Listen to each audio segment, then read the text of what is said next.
বাইকের cold starting একটা খুবই ইম্পর্ট্যান্ট বিষয়। এটা নিয়ে আপনারা সবাই জানেন বা সচেতন কিনা এটা নিয়ে খুব একটা কনফিউশন আছে আমার।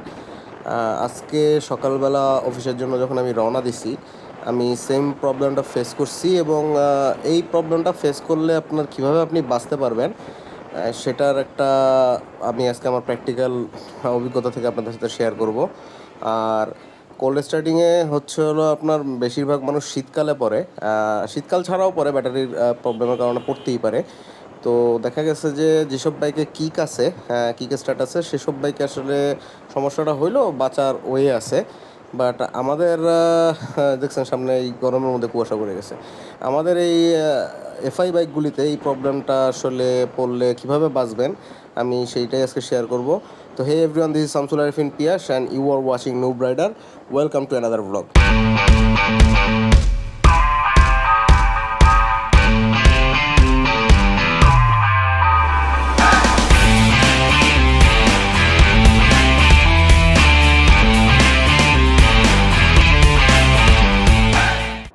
তো ফার্স্টে আমি ঘটনা শেয়ার করি কি হয়েছে। আমি যখন সকালবেলা আজকে বাইক নিয়ে রওনা দিব, আমি নর্মালি বাইক যখন মোছা শুরু করি গ্যারেজে এসে, তখন হচ্ছিলো বাইকটা স্টার্ট দিয়ে রাখি যাতে ইঞ্জিনটা হিট আপ হয় এবং প্রপারলি আপনার ওয়ার্ম হলে ইঞ্জিনের আপনার সেই ব্যাটারিতে একটা ভালো ইম্প্যাক্টই পড়ে। তো সেই কারণে আজকেও সেম আসলাম, এক চান্সে বাইক স্টার্ট হলো, স্টার্ট দিলাম। স্টার্ট দেওয়ার পরে তারপরে কোনো সমস্যা হয় নাই স্টার্টে। তো বাইক নিয়ে হচ্ছে হলো এরপরে বাইক মুছে টুছে আমি রওনা দিলাম। তো মাঝখানে এক বড় ভাইয়ের সাথে দেখা হলো, ধীমান ভাই। ধীমান ভাই হচ্ছে হলো শনি একটা আসবে, রিক্সা পাচ্ছিল না, তো আমাকে ডাক দিল। তো ওনাকে নিয়ে আমি রওনা দিছি। তো রওনা দিয়ে হচ্ছে হলো আমি শনি একটার এখানে এসে যখন ওনাকে নামায় দিব, তখন বাইকটা অফ করছি, একটু ওনার সাথে কথা বলবো। তো আমি অ্যাকচুয়ালি এই যে এই রোডে উঠি যখন, তখন হচ্ছে হলো আমার 8টা 10-এ যদি আমি শনি একটা হাইওয়েতে উঠতে পারি, তাহলে হচ্ছে হলো আমি 8:30টার আগে অফিসে পৌঁছে যাই। তো 7টা 58 বাজে, আমি 12 মিনিট আগে আসি, প্যারা নাই। তো বাইকটা স্টার্ট দিলাম, তখন স্টার্ট হয় না কোনোভাবেই হয় না। তো উনিও সমাধান দিতে পারলো না, আমিও প্যারায় পড়ে গেলাম। তো এভাবে করতে করতে ওখানে 5-7 মিনিট সময় নষ্ট করলাম, চেষ্টা করলাম বিভিন্নভাবে, কোনোভাবে স্টার্ট হচ্ছে না। তো দেন সেখান থেকে হচ্ছে হলো আমি আমার কলিগ একটাকে ফোন দিলাম যে আজকে অফিস আসতে লেট হবে। এইচআরকে ফোন দিয়ে জানাইলাম, কেননা 3 দিন লেট হইলে একদিনের স্যালারি কেটে ফেলবে। তো এই জন্য তাকে জানাইলাম যে বাইকের রাস্তায় স্টার্ট অফ হয়ে গেছে, আমি আসতে পারতেছি না। দেন কোনো সমাধান না পেয়ে এবং সকালে এই যে 8টা 8:30টার এই টাইমটায় যে কোনো আপনার দোকান খোলা থাকে না, এটা আমরা সবাই জানি। তো কী করব এটা নিয়ে আমি খুব টেনশনে পড়ে গেলাম। তো দেন কোনো সমাধান না পেয়ে লাস্টে বাইক হলো আমাদের এলাকায় যে গ্যারেজটা আছে যেখান থেকে কাজ করে, ওখানে ওদের ফোন দিয়ে আনতে পারবো, এই ভরসায় আমি হচ্ছে হলো বাইক ঠেলে এলাকার দিকে রওনা হলাম। তো বাইক ঠেলে এলাকার দিকে রওনা হওয়ার পরে মোটামুটি 1 কিলো বাইক ঠেললাম এই গরমের মধ্যে, কষ্ট করে ঠেলার পরে হঠাৎ করে আমার মাথায় একটা জিনিস আসলো যে আমি এর আগে এই কাজটা করাই দিছি অনেককে, যাদের এই স্টার্টিংয়ের সমস্যা হয়েছে। আমার এই জিক্সারেই আমার গ্যারেজে কিছু বাইকটা ডাবল স্ট্যান্ড করে 3 নাম্বার বা 5 নাম্বার গিয়ারে যদি চাকাটা টান দেন, বাইক সেখানে কিকের কাজ করে বাইক স্টার্ট হয়ে যায়, ইজিলি হয়। এবং এরপর একটা সার্টেন টাইম দিয়ে দিলে আপনি ব্যাটারি চার্জ হয়ে যায়। তো আমি তখন বাইকটা ডাবল স্ট্যান্ড করে বাইকে সেই সেম কাজটা করলাম, করার সাথে সাথে বাইক স্টার্ট হয়ে গেল। তা এমন মেজাজ নিজের উপরে খারাপ হয়েছে যে আমি তো এই জিনিসটা আমিই জানি আমি শুধু শুধু 1 কিলোমিটার প্লাস বাইক কেন ঠেললাম। তো অ্যাকচুয়ালি এই জিনিসটা আসলে সবার সাথে না ঘটলে, তো আপনার সাথে যদি এই জিনিসটা পূর্বে না ঘটে থাকে, ইনস্ট্যান্ট মাথায় কাজ করে না। আর অফিসের একটা তাড়া ছিল, অফিসে লেট করা যাবে না, ওই প্যারাতে মাথার মধ্যে আমার এই জিনিসটা আসেই নাই যে আমার হচ্ছে হলো ডাবল স্ট্যান্ড করে আপনার এটা আর কি বাইকটা স্টার্ট দেওয়া যায় চাকাটা টান দিয়ে। সো এই যে প্যারাটা আমি পড়লাম, এই প্যারাটা আপনারাও হয়তো অনেকে পড়েন, অনেকে হয়তো সমাধানটা করে ফেলতে পারেন, অনেকে পারেন না। যাদের অভিজ্ঞতা কম আছে বা যারা আমার মতো এই ধরনের সিচুয়েশনে পড়েন নাই, তারা এটা নাও করতে পারেন, তারা এই জিনিসটা হুট করে মাথায় নাও আসতে পারে। তো আপনারা এটা জানবেন যে বাইকে ডাবল স্ট্যান্ড করে 3 নাম্বার গিয়ার বা 5 নাম্বার গিয়ার দিয়ে যদি চাকাটা হালকা টান দেন, বাইক স্টার্ট হয়ে যায়।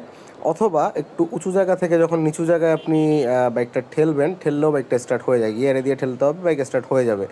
তা আমার ক্ষেত্রে যেটা প্যারা হয়েছে, আমি এমন একটা জায়গায় আটকাইছিলাম, রাস্তা খুবই ভাঙাচোরা, ওইখানে উঁচু নিচু জায়গা নাই, বাইক মানে ঠেলেই নেওয়া যাচ্ছে না, উঁচু নিচু জায়গা তো পরে যে বাইক ঠেলে আপনি স্টার্ট দিবেন। সো এটা একটা প্যারায় পড়ে গেছিলাম।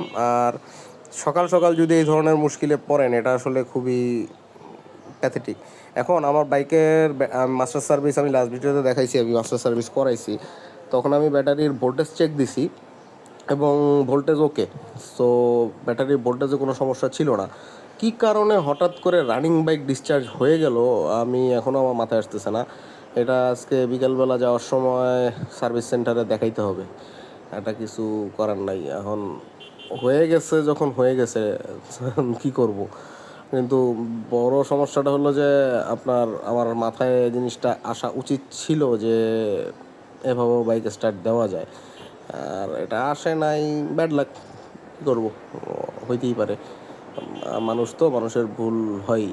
তো আপনাদের সাথে যদি এই ধরনের ঘটনা ঘটে, এভাবে স্টার্ট দিতে পারেন। এই টাইপের কিছু টুকটাক বেসিক হচ্ছিল আপনারা নিয়ে রাখবেন, যাতে ইমার্জেন্সিতে পড়লে আপনার নিজের বাইকের কাজ নিজে কিছুটা করে ওই বোধ থেকে সাময়িকভাবে মুক্তি পেতে পারেন।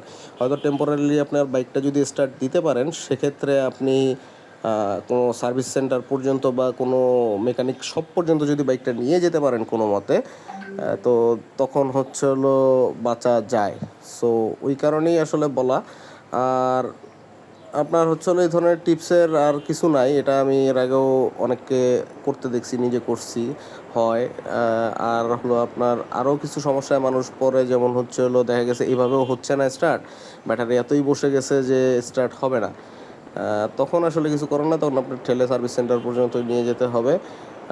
এটা কিক বাইকে যাদের আছে, কিক আছে যাদের, তারা এই সমস্যাটায় পড়লেও একটা বাঁচার উপায় থাকে, কিক স্টার্ট দিলে তাদের বাইক স্টার্ট হয়ে যায়।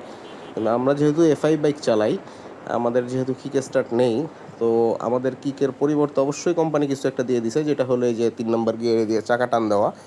যদিও জিনিসটা একটু রিস্কি, আপনারা কেউ করার আগে অবশ্যই ওইটুকু সতর্ক থাকবেন যে চাকার সাথে যেন হাত চলে না যায়। চাকার সাথে যদি হাত টান দেয়, আপনার যেই প্লেস থেকে আমরা পিছনের চাকাটা টান দিই, আপনার হাত ভেঙে যাওয়াটা খুবই স্বাভাবিক।